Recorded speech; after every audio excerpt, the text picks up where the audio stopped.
everyone. My name is Maria Rubidia Garcia, and today I'm going to develop the activity culture and history. Then, in the first point, to definition of cultures. Number one, culture is communication. Communication is culture. It is symbolic communication. Some of these symbols include the skills, knowledge, attitudes, values, and motivate of a group. The meaning of symbols are learned and deliberately perpetuated in a society through its institutions. Are you thinking about how we live, how we communicate, think, and act? This part of our existence develops from the values we live and norms we learn from others. The language and symbols we understand and artifact of material we use. Culture is embedded in everyday life and is the attribute in which others see and understand us. Definition number two. Culture is the sum of total of the learned behavior of a group of people, which is generally considered the tradition of the people and is passed down from generation to generation. What we try to say with this, each generation transmits culture to the next generation, providing us with a roadmap and instruction how to live our life. Cultural transmission occurs through learning and expressing tradition and customs. Learning the culture of your own group is enculturation. Adults are agents of enculturation, responsible for transmitting culture to each generation. Of the 25 cultures provided to choose from, I choose Kalash People, Pakistan, and the second one, Sami, Lapland.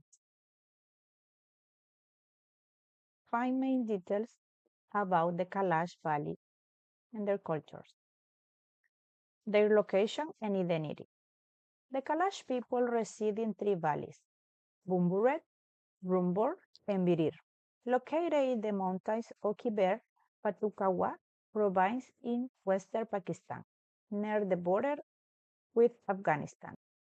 And unique heritage. Some researchers believe that the Kalash are descendants of Alexander the Great's armies, as their genetic makeup shows traces of European DNA. This distinctive heritage contributes to their unique appearance, as many have fair skin and light eyes. All about their culture and practices. The Kalash practices a form of homonyms with cultural ties to ancient Hinduism and custom, they're all alcohol. Their vibrant traditional dress and distinctive festival are key aspects of their cultural identity. Festivals and celebrations. The Kalas celebrate their major festival each year, during which they dress in tradition attire, dance and pray for good harvest and the protection of their livestock, showcasing the riches of their cultural practices. Responsible tourism. Visitors to the Kalash Valley are encouraged to practice responsible tourism by staying in Kalash room accommodation, respecting local customs, minimizing their environmental impact to help preserve the culture and beauty of the region. Second place I choose is the Sami people and their culture. Culture heritage. The Sami culture is one of the oldest in the region of Sampi, which spans northern, southern Finland, Norway, and the Kola Peninsula in Russia. And the Sami people are descendants of the nomadic inhabitant in northern Scandinavia. Importance of a reindeer. Reindeer herding is central of the Sami life, forming the backbone of their economy. While the Sami were traditional nomadic, today only the herders migrate with the reindeer will family live in a modern permanent homes. Traditional outfits. The Sami wear traditional clothing known as a gaki during a special occasion, such as parties, festival, wedding, baptisms, and funerals, which reflects their cultural identity. Linguistic diversity. There are 9 Sami languages, which are closely related, but primarily 3 are actively used today. This linguistic heritage is an important aspect of their cultural identity.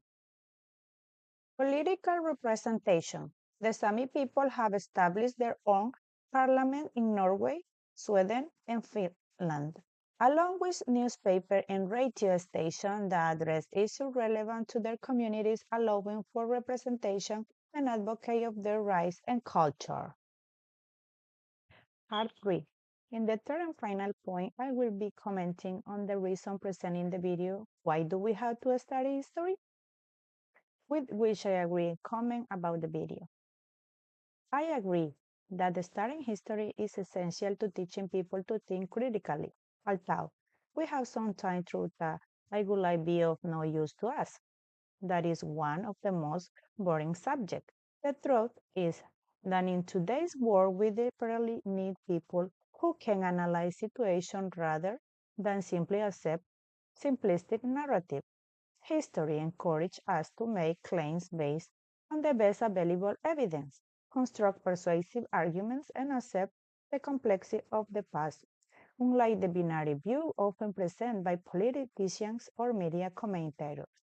A historical perspective reveals that real life is filled with the multiple competing explanations for any given event, each with its own merits. By learning to appreciate these complexities and examine change over time, we develop the skills necessary to navigate our intricate world and foster nuanced understanding. For your attention.